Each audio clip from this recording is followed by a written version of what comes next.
Welcome everyone to the ASPA podcast. My name is Karen Neckelman and I am the marketing coordinator here at ASPA.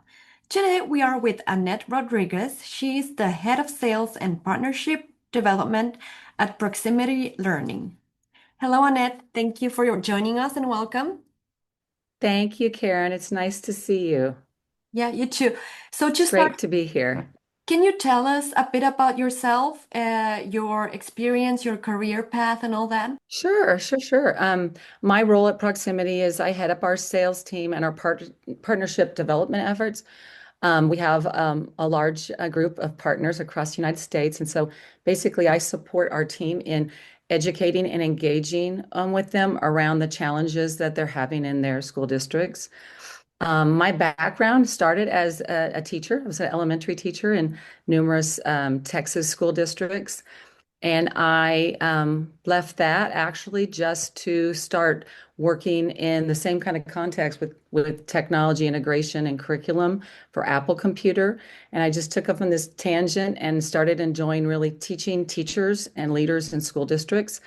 I've partnered with school districts basically actually pre-K to 16, really looking at how to solve problems using technology as a leverage.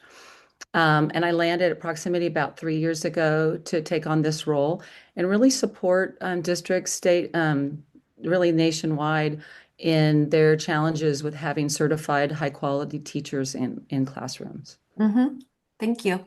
So the show topic today is innovative solutions to the increasing teacher shortage that ensures student academic success for all students. So before we dive into that topic, can you tell me a little bit more about proximity learning and what do you guys do? Yeah. We really do one thing. We provide high quality certified teachers for districts in the different ways that they need them. So basically, there is a teacher shortage out there, and we have a bench of numerous teachers that they teach variety of subjects K through 12. And we actually, talk with districts about what their needs are, which are typically vacancies, folks that aren't able to hire the specific teacher that's needed. And we basically place that teacher in a classroom in order to deliver high quality instruction to the students that, deserve that. So in a nutshell, that's what we do. There's some different pathways. Some are elementary, some are middle, some are high, but basically we do that in general education classrooms, but we also serve special education classrooms. And in that context, we also offer case managers that not only can deliver instruction, but take the load of the cases that they manage as far as those students who have IEPs. So those are kind of the two main iterations of proximity learning services. So, and you mentioned vacancies. Would you say that that is the most significant challenge that you are hearing from school districts that you engage with? Well, that is one of the many challenges in schools. As you know, it's been an interesting season with a different funding and lack thereof. So I can say that that all kind of balls together. But that is one of the most significant challenges, yes, because the business of schools is to provide a fair and equitable and quality education for all of its students. And there are requirements as students matriculate, through the different levels. And so if you don't have high quality teachers or even teachers, I think that is probably one of the largest challenges that is imaginable. There's so much research that indicates that the quality of the teacher in the classroom, is the most impactful and significant aspect of getting a quality education and meeting student needs.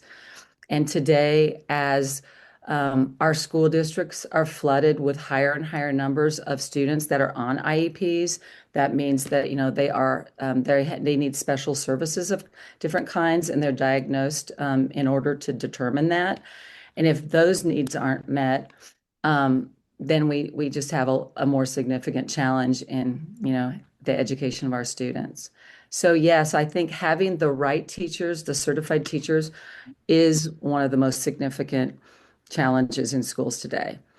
But And of course, that's what I talk to school districts about too. So that's kind of, it points the finger there. sure. So, facing these challenges, what kind of solutions do you provide currently for schools and students? Yeah. So basically, we provide a very flexible and basically an end-to-end model where we really dig deeply into what vacancies there are, where there aren't certified teachers, and then we basically suss out what the schedule is, what the curriculum is that needs to be delivered, what systems does a school district use. And then we replicate as closely as possible to mirror what happens in a proximity learning classroom to the classroom next door that might be a traditional classroom with a district teacher in it. And that's really what we strive to do is like I said, replicate whatever's going on in the said school district in our classrooms. And our model is a live stream model. So we live stream our teacher in to partner with a facilitator that is in person in a classroom and really acts as the hands and feet of our teacher. So they do all the things like classroom management and supporting the technology, making sure that the teacher is seen and heard in the classroom. And they basically co-teach with our teacher to make sure that students are served because it is a live stream model. Mhm. And Annette, you have been working in schools and with school for quite a while. So, have you seen anything lately, any trends that have surprised you? I'm surprised consistently and daily at the number of teachers that aren't available to districts, all kinds of districts. So, not just rural districts who historically I taught in a rural district starting out. And they came all the way to Iowa to recruit me and many others because there just weren't as many teachers then. But now almost every district has a vacancy challenge, and that is surprising to me. So we're talking suburban districts. We're talking large urban districts. They all have a very similar need and challenge. And that surprises me as I'm used to, just certain places, in the past having challenges. I'm also very surprised at the number of students that we're placing on the existing teachers. So a common cure for not having enough teachers basically in place is to have a teacher teach during his or her planning period or their off period. And that basically fills up their day with all instruction and no time to prepare for the important aspects of differentiating for every student in every one of the sections that they teach. And so without that, we're really not scrutinizing how best to teach each individual group of students, each individual student. And I'm surprised at, that using that as a method is a solution that school districts are using.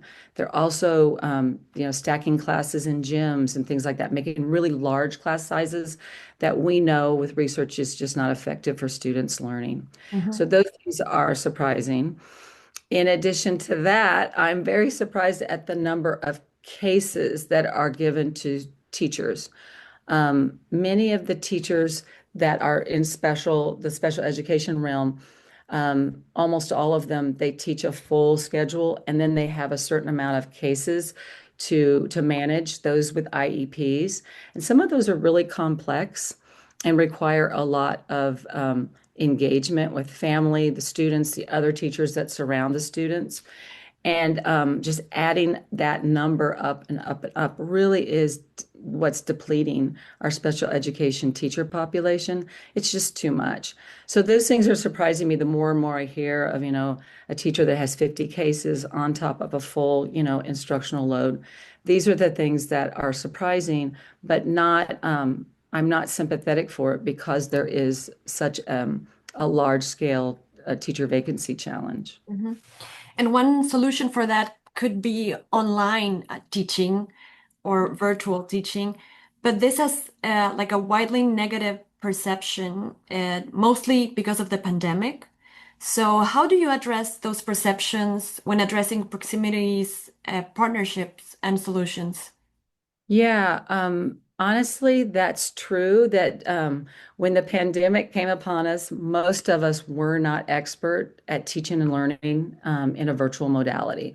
There was already a lot of blended learning and some online learning. A lot of it was asynchronous, but the majority of teachers didn't have high level skills in delivering instruction, kind of like we're talking now.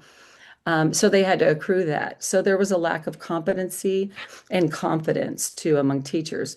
And, it's just like usually overnight, teachers were expected to jump on Zoom or Google Meet and start replicating what they were successful in doing in the classroom.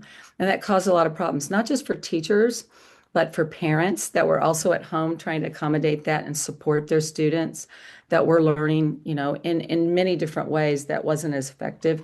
Also, instructional leadership had challenges with that. There was just, you name it, everybody had a story about what wasn't working very well during the pandemic. And so sometimes when we say, oh, we can bring a virtual teacher to the table or we can provide a teacher live stream, people kind of have PTSD about that time frame. Mhm. But what I always like to talk about is proximity learning has been around for 15 years. We've been doing this intentionally.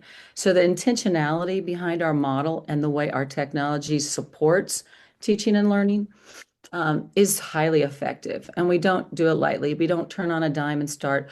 We are very planful and we spend a lot of time on the front end with our prospect or our partner to understand exactly how the delivery will work best for that individual classroom. And so, like I mentioned, we like to use our partners' systems. We are very we are very conscientious about the kind of campus it is and the culture of the classroom.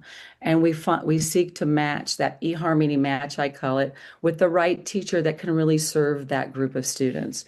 And so it's not the same solution that others were experiencing during the pandemic. Mhm. And so I highlight that. Sure. So, to wrap up the conversation, what successes do you see taking shape as you engage with K-12 districts over the years? Yeah, one thing I see so poignantly right now is when we come alongside and support a partnership with our case managers, we are really providing them a teacher retention strategy. And I see that as just a major success. A lot of, like I said, a lot of special education teachers are flooding into schools that are coming as novices, just straight out of university or colleges, or they're on an alternative certification program where they haven't taught before at all, and they definitely don't have any background or knowledge of the methodologies, the pedagogy, even deep content knowledge. And then on top of that, they're giving this really tall case management, challenge as well. So when we push in and support that and take that off the shoulders of those teachers, we're really providing a retention strategy that's really functioning really well. And we're hearing just response that's so positive in that. I also just see basic success in our partnership efforts. Like I said, when we go into a partnership with a district, we're really, really trying to mirror what they do. So when their students move from Algebra 1 to Algebra 2, and they had a proximity teacher in Algebra 1, but they're going into a classroom in the district, there's not a ripple, there's nothing. It's just a easy glide from one to the other because we're really doing exactly what they would do in their own classrooms. And so I'd see when there is a true partnership and both partners work together, meaning the school district and we, to really understand one another and work together, we're having major successes. We have some partners that we've had, for 5, 6, 7, 8 years because of building that partnership. Mhm. Okay. I want to thank you for your insight and for joining us today. And we look forward to hearing from you again. You bet. Thank you so much, Karen. I appreciate your time as well and your interest in proximity learning.